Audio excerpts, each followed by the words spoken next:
പ്രിയപ്പെട്ട വിദ്യാർത്ഥികളെ, 4ാം ക്ലാസ് വാർഷിക പരീക്ഷ നാളെ തദ്രീബു തിലാവയും ഖുർആൻ ഹിഫ്ള് പരീക്ഷയുമാണ്. എന്തൊക്കെ കാര്യങ്ങൾ പ്രധാനമായും ശ്രദ്ധിക്കണം, ഏതൊക്കെ രൂപത്തിലാണ് ചോദ്യങ്ങൾ ഉണ്ടാവുക, ഇമ്പോർട്ടൻ്റ് ആയിട്ടുള്ള ഭാഗങ്ങൾ ഏതൊക്കെയാണ്, ദിക്റുകൾ വല്ലതും പഠിക്കണോ എന്നീ വിഷയങ്ങളെല്ലാം ഉൾപ്പെടുത്തിയ വളരെ യൂസ്ഫുൾ ആയിട്ടുള്ള ഇമ്പോർട്ടൻ്റ് ആയിട്ടുള്ള വീഡിയോ ആണ്. മുഴുവനായി തന്നെ കാണുക, മനസ്സിലാക്കുക, നല്ല രൂപത്തിൽ പഠിക്കുക. മുഴുവൻ മാർക്കും നമുക്ക് ഉറപ്പായും വാങ്ങാൻ കഴിയും. പ്രധാന വിഷയങ്ങൾ പറയുന്നതിന് മുമ്പ് ആദ്യം നമ്മൾ മോഡൽ ചോദ്യപേപ്പർ പരിചയപ്പെടുത്തുകയാണ്. ഒന്നാമത്തെ ചോദ്യം ശരി അടയാളപ്പെടുത്താം എന്നൊരു ചോദ്യമാണ്. ഇങ്ങനൊരു ചോദ്യം നമുക്ക് ഉറപ്പായും പ്രതീക്ഷിക്കാവുന്നതാണ്. ഈ ഒരു രൂപത്തിൽ അല്ലെങ്കിൽ മറ്റേതെങ്കിലും ഒരു രൂപത്തിൽ ടിക്ക് ചെയ്യാനോ അല്ലെങ്കിൽ കളർ കൊടുക്കാനോ ഏതെങ്കിലും ഒരു രൂപത്തിൽ ഇങ്ങനെ 4 or 3 ഓപ്ഷൻ നൽകിയിട്ട് അതിൽ നിന്ന് ശരി തിരഞ്ഞെടുക്കാനുള്ള ഒരു ചോദ്യം നമുക്ക് ഉറപ്പായും പ്രതീക്ഷിക്കാം. അതിൽ പ്രധാനപ്പെട്ട ചോദ്യങ്ങളാണ് നമ്മളിവിടെ വായിക്കുന്നത്. 1. ഹുറൂഫ് ലീൻ. ലീൻ അക്ഷരങ്ങൾ ഏതൊക്കെയാണ്? ഇതിൽ നിങ്ങൾക്ക് കാണാം ഐന് ഒയിനുണ്ട്, ഐ എന്നുണ്ട്, ഔ എന്നുണ്ട്, അലിഫ് വാവ് യാ. അലിഫ് വാവ് യാ മദ്ദിയായ അസ്ലിയായ അക്ഷരങ്ങളാണ്. ഐന് ഒയിന് ഹൽക്കിൻ്റെ അക്ഷരങ്ങളാണ്, നമ്മൾ മുമ്പത്തെ ക്ലാസ്സിൽ പഠിച്ചതാണ്.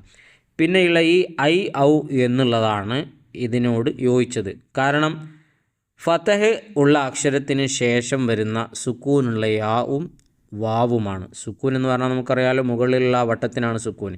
ആ സുക്കൂനുള്ള വാവിനും യാവിനും നേരെ മുമ്പിലുള്ള അക്ഷരത്തിന് ഫതഹുമായിരിക്കും, അത് മറക്കരുത്. അപ്പോൾ ഈ രൂപത്തിൽ വരുന്നതാണ് ഹുറൂഫുൽ ലീൻ എന്നുള്ളത് നമ്മളെ പാഠത്തിൽ പ്രത്യേകമായി പഠിച്ചതാണ്. അപ്പോൾ അതിന് നമ്മൾ ശരി അടയാളപ്പെടുത്തുക.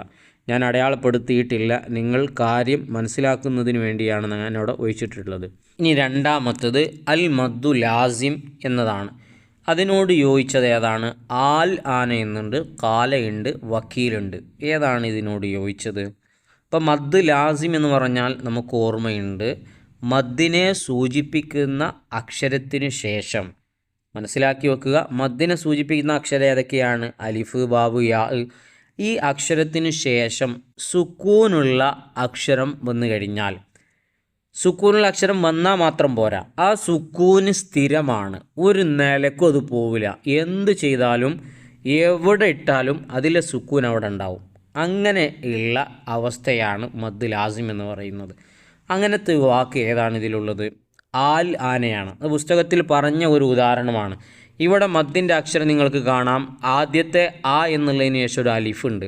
ആ അലിഫിന് ശേഷം നിങ്ങൾക്ക് അവിടെ ഒരു സുക്കൂന് കാണാം, ൽ എന്നുള്ളതിലൊരു സുക്കൂന് കാണാം. ആ സുക്കൂനും അതിൻ്റെ മുമ്പുള്ള മദ്ദിൻ്റെ അക്ഷരം കൂടെ കൂടുമ്പോഴാണ് മദ് ലാസിം ഉണ്ടാകുന്നത്. അപ്പോൾ അതിനോട് യോജിച്ചത് ഏതാണ്? ആൽ ആന. അവിടെ ആ മദ്ദിനെ നീട്ടൽ നിർബന്ധമാണ്, അത് സ്ഥിരമായതാണ്, അത് പോകാത്തതാണ്. മൂന്നാമത്തത് അൽ മദ്ദുൽ ആരിലു. ആരിലായ മദ്ദിനോട് യോജിച്ചത് ഏതാണ്? ഹൗലു എന്നുണ്ട്, അഅ്ബുദു എന്നുണ്ട്, അൽ മസീർ എന്നുണ്ട്. ഇതിൽ അൽ മസീർ എന്നുള്ളതിൽ നീട്ടാനുള്ളൂ, അതുകൊണ്ട് മദ് എന്ന് പറഞ്ഞാൽ നീട്ടലാണല്ലോ, ബാക്കിയുള്ളതിൽ നീട്ടാനില്ലാത്തത് കൊണ്ട് നമുക്ക് മസീർ എന്ന് തിരഞ്ഞെടുക്കാം. പക്ഷേ അതെങ്ങനെയാണ് വന്നത് എന്നുകൂടെ നമ്മൾ മനസ്സിലാക്കണം. മദ്ദിനെ സൂചിപ്പിക്കുന്ന അക്ഷരത്തിന് ശേഷമുള്ള അക്ഷരത്തിന് സുക്കൂനാണ്. ആ സുക്കൂൻ ഇങ്ങനെ വഖഫ് ചെയ്യുന്ന ഘട്ടത്തിലൊക്കെ വരുന്നതാണ്, അത് സ്ഥിരമല്ല. അതിന് തോന്നുമ്പം വരും, അല്ലെങ്കിൽ അത് പോവും. അങ്ങനത്തെ സുക്കൂനുകളുണ്ട്, സുക്കൂനുള്ള അക്ഷരങ്ങളുണ്ട്. അതാണ് മദ് ആരിൽ. നേരെ മറിച്ച് ആ സുക്കൂൻ ഒരു പൊടിക്ക് വിട്ടു കൊടുക്കില്ല, എപ്പോഴും അതുണ്ടാകും, സ്ഥിരമാണ്. അങ്ങനെ ആകുമ്പോൾ മദ് ലാസിമാണ്. ഇപ്പം മസീർ എന്ന് പറഞ്ഞത് അവിടെ വഖഫാണ്, അത് നിർത്താൻ വേണ്ടിയിട്ടുള്ള ഖുർആനിൻ്റെ ചിഹ്നം അവിടെ ഉണ്ടാവും, അത് സ്ഥലമില്ലാത്തതുകൊണ്ട് പോയതാണ്. അപ്പോൾ മസീർ എന്ന് പറയുമ്പോൾ നമ്മൾ വെക്കുകയാണ്. വെക്കുന്ന ഘട്ടത്തിലുള്ള ആ മദ് അത് ആരിലാണ്, അത് താൽക്കാലികമാണ്. ഇനി വെക്കാത്ത ഘട്ടത്തിൽ ഇപ്പോൾ ഒരു പദത്തിൻ്റെ നടുവിലോ അല്ലെങ്കിൽ തുടക്കത്തിലൊക്കെ വരുമ്പോൾ ആ മസീറിലെ യാ പോകും, അല്ലെങ്കിൽ ആ യായിൻ്റെ സുക്കൂന് പോകും. മനസ്സിലാക്കാൻ എളുപ്പമാണ്.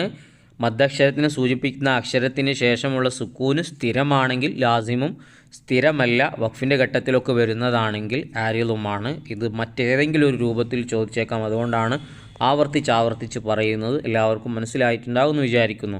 ഇനി നാലാമത്തത് അൽ മദ്ദുൽ മുത്തസിലു. മുത്തസിലായ മദ്ദിനോട് യോജിച്ച ഉദാഹരണം ഏതാണ്? ഇതിൽ നമുക്ക് ആദ്യം എന്താണ് മുത്തസിൽ? പിന്നെ മുത്തസിലിൻ്റെ കൂടെ ഒന്നും കൂടെ ഉണ്ടല്ലോ, നിങ്ങൾക്ക് തന്നെ ഓർമ്മ ഉണ്ടാകും. മുത്തസിൽ ഒന്ന് ഓർത്ത് നോക്ക്, മുംഫസിൽ. ഇപ്പം മദ് മുത്തസിലുണ്ട്, മുംഫസിലുണ്ട്. ഈ മദ് മുത്തസിലും മുംഫസിലും എങ്ങനെയാണ് വരുന്നത്? മദ്ദക്ഷരം എന്ന് പറഞ്ഞപ്പോൾ നമ്മൾ പഠിച്ചു, അലിഫ് ഉണ്ട്, യാ ഉണ്ട്, വാവ് ഉണ്ട്. ഇതാണ് നീട്ടാൻ ഉപയോഗിക്കുന്ന അക്ഷരം. ഈ അക്ഷരത്തിന് ശേഷം അംസ വന്നു കഴിഞ്ഞാൽ, അംസ വരുമ്പോഴാണ് മുത്തസിലും മുംഫസിലും ഉണ്ടാവുക. അപ്പം മദ്ദിൻ്റെ അക്ഷരത്തിന് ശേഷം അംസ വരുമ്പോഴാണ് മുത്തസിലും മുംഫസിലും ഉണ്ടാകുന്നത്. ഇനി മുത്തസിൽ എങ്ങനെയാണ് ഉണ്ടാകുന്നത്? ആ അംസ ഉണ്ടല്ലോ, ആ അംസ ഒറ്റ വാക്കിൽ തന്നെയാണെങ്കിൽ അത് മുത്തസിലാണ്. ഒരൊറ്റ വാക്കിലാണെങ്കിൽ മുത്തസിലാണ്. ഇനി അംസ ഒരു വാക്കിലല്ല, വേറെ വാക്കിലാണ് വന്നിട്ടുള്ളത്. സുക്കൂന് ഒരു പദത്തിലും അംസ വേറൊരു പദത്തിലുമാണ് വന്നിട്ടുള്ളെങ്കിൽ അത് മുംഫസിലാണ്. അപ്പോൾ ഇവിടെ യോജിച്ചത് ഏതാണ്? ജാ അ. ജാ അ യോജിക്കാൻ കാരണം ജാ അ എന്നുള്ളത് ഒറ്റ വാക്കാണ്, വന്നു എന്നുള്ള അർത്ഥമാണ്. അതുകൊണ്ട് ഏതാണ് ശരിയായത്? ജാ അയാണ്. അപ്പോൾ മുംഫസിൽ നേരെ മറിച്ച് ഇങ്ങനെ ആയിരിക്കും. ആദ്യം സുക്കൂന് വരും, സുക്കൂന് ഒരു പദത്തിലായിരിക്കും, പിന്നെ വേറൊരു പദത്തിലായിരിക്കും ഹംസ വരിക. അപ്പോഴാണത് മുംഫസിലാകുന്നത്. അതിൻ്റെ ഉദാഹരണം ഒന്ന് പുസ്തകം എടുത്ത് നോക്കിയാൽ മതി, നമുക്ക് കൃത്യമായി മനസ്സിലാക്കാൻ പറ്റും. ഇതൊക്കെ വളരെ ഇമ്പോർട്ടൻ്റ് ആയിട്ടുള്ള ഭാഗമാണ്. ഇതെല്ലാം പഠിച്ചാലേ നമുക്ക് മുഴുവൻ മാർക്കും നേടാൻ കഴിയുള്ളൂ. ഇനി രണ്ടാമത്തത് യോജിപ്പിക്കാമെന്ന ചോദ്യമാണ്. വായിക്കുന്നതിന് മുമ്പ് ഇതുപോലെ നല്ല നല്ല വീഡിയോകൾ കഷ്ടപ്പെട്ട് നിങ്ങളിലേക്ക് എത്തിക്കുന്നതിൽ നിന്ന് ഞങ്ങൾ പ്രതീക്ഷിക്കുന്നത് നിങ്ങളുടെ സമ്മാനമായ സബ്സ്ക്രൈബാണ്. ചെയ്യാതെ കാണുന്നവരുണ്ടെങ്കിൽ ഒന്ന് ചെയ്ത് സപ്പോർട്ട് ചെയ്യുക. ഒരു ലൈക്ക് ഇപ്പോൾ തന്നെ കൊടുത്തേക്കുക. അവസാനം നന്ദി അറിയിച്ച് ആമീനോ അൽഹംദുലില്ലയോ മറ്റോ കമൻറ്റിലൂടെ എഴുതി അറിയിക്കുകയും ചെയ്യുക.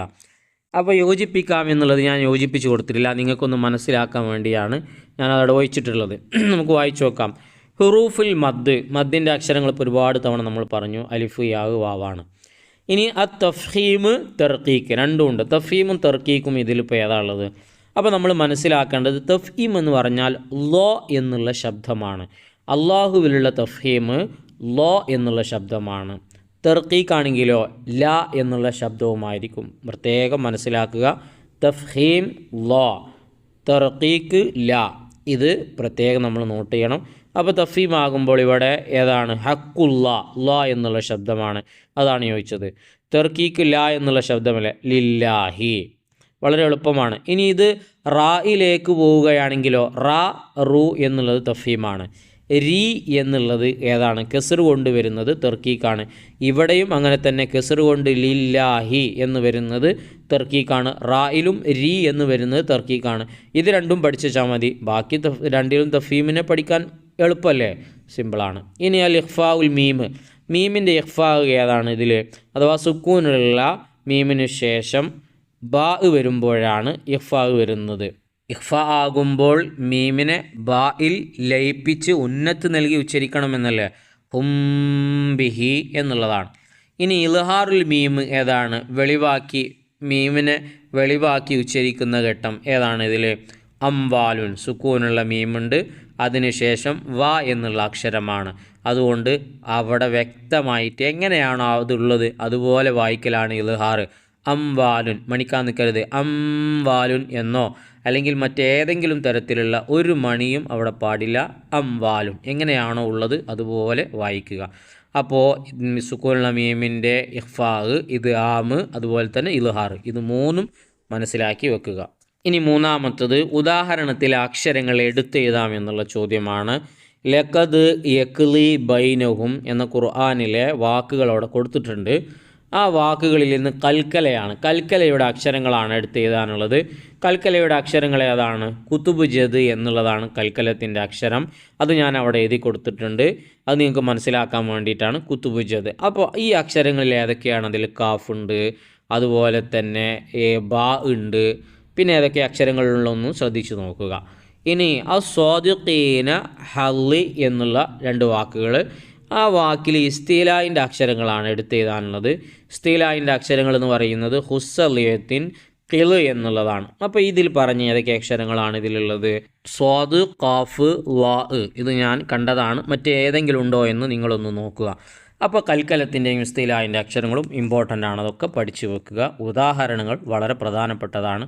എല്ലാം കൃത്യമായി പഠിക്കുക. ഇനി ഖുർആൻ്റെ പരീക്ഷയും വളരെ ഇമ്പോർട്ടൻ്റ് ആണ്. ഏത് രൂപത്തിലാണ് എന്ന് വിവരിക്കാൻ നമുക്ക് ഈ വീഡിയോ മതിയാകില്ല, കാരണം ദീർഘിച്ചു പോകും. അതുകൊണ്ട് മറ്റൊരു വീഡിയോ ചെയ്തിട്ടുണ്ട്, അതിൻ്റെ ലിങ്ക് കമൻറ്റിലുണ്ട്. ഒന്ന് തൊട്ട് കൊടുത്താൽ ഈ വീഡിയോ കൂടെ നിങ്ങൾക്ക് കാണാൻ കഴിയും. നഷ്ടപ്പെടുത്തരുത്, ശ്രദ്ധിക്കുക.